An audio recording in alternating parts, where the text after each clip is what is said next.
It's after midnight on the 17th of May 1943. It's a full moon. Wing Commander Guy Gibson cuts through the air in his Lancaster, headed straight over the Möhne Dam in Germany.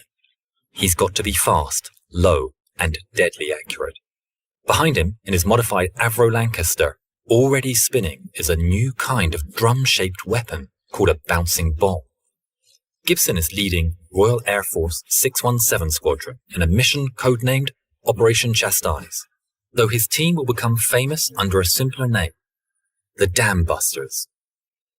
Gibson is highly exposed in the run-up to the Möhne Dam. Flak guns are blazing to take him out of the sky as he readies his bomb. It's designed to bounce across the water and land at the base of the dam wall before detonating. With enough backspin on it, the drum should bounce perfectly and be pushed against the wall as the charge goes off. Sounds simple enough. However, Operation Chastise is anything but simple. Gibson knows he must drop the bomb at a height of exactly 60 feet if it is to bounce across the water, avoiding the underwater nets designed to stop enemy torpedoes and not bounce up into the plane. Flying this low over water meant that the standard altimeter was useless. Spotlights attached to the underside of the plane are angled so the reflection converges at precisely 60 feet. Luckily, the water over the dam is still, and its glassy surface is just what the crew need. Using an impromptu sight that aligned with the towers on the dam made sure that the correct distance to drop. Anti-aircraft fire and flak is buzzing all around them, and the gunner fires back with tracer rounds to try and intimidate the German gunners. Slowly, the towers line up with the sight. Time to ditch that drum. Gibson releases the bomb. It hits the lake, and after 3 bounces, collides with the dam and sinks below the waterline.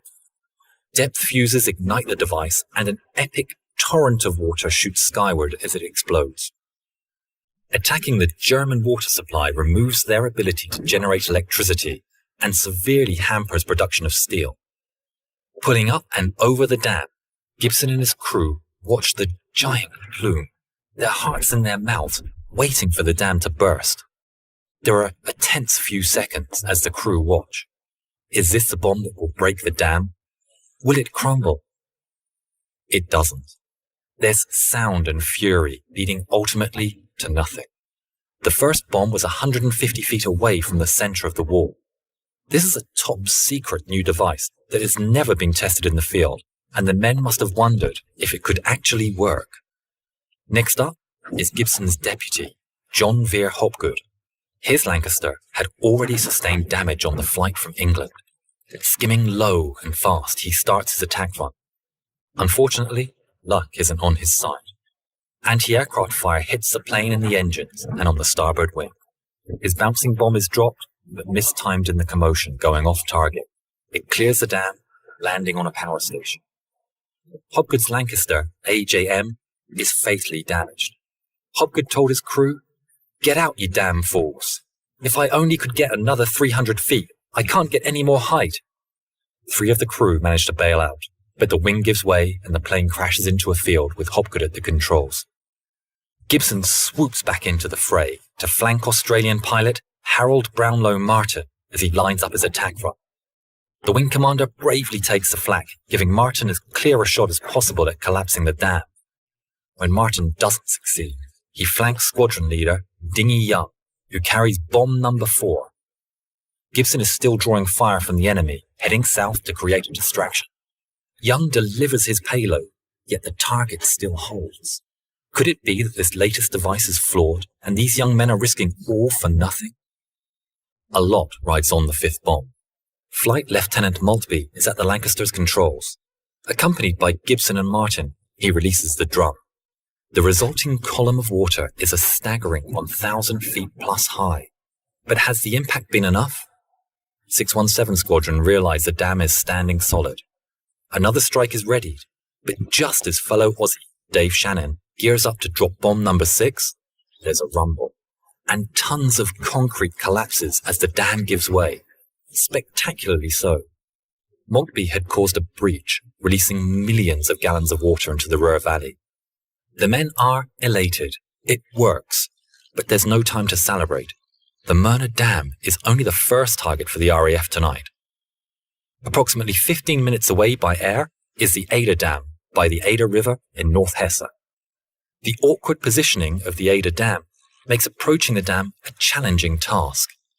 As well as flying in at night, the run-up to the dam is rather short and Gibson's team have to make a 90-degree left turn to access it. A lot of careful manoeuvring is needed before they can even attempt to strike. This must have been hellishly frustrating for 617 Squadron after numerous attempts to bring down the Myrna Dam. Shannon bombs the target, to no effect.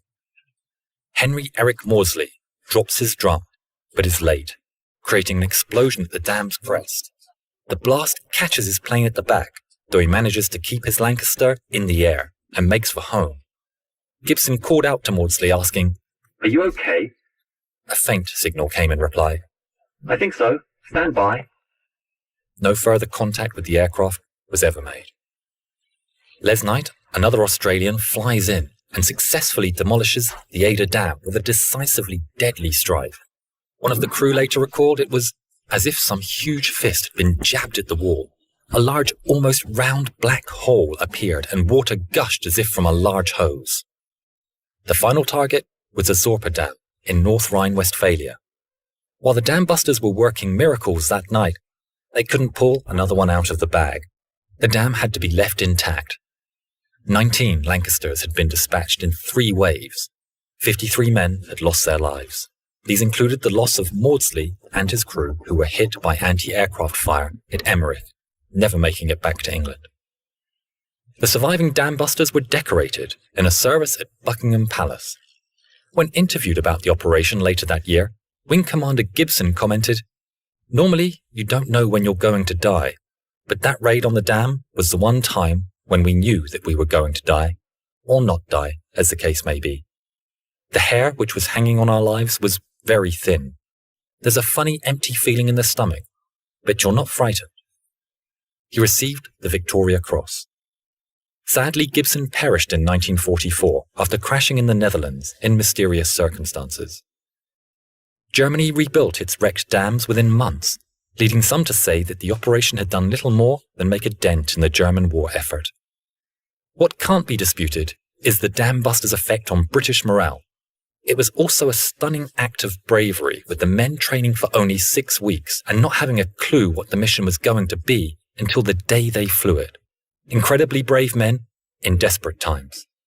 The classic 1955 film immortalizes that dramatic night, ensuring 617 Squadron and their legacy will never be forgotten.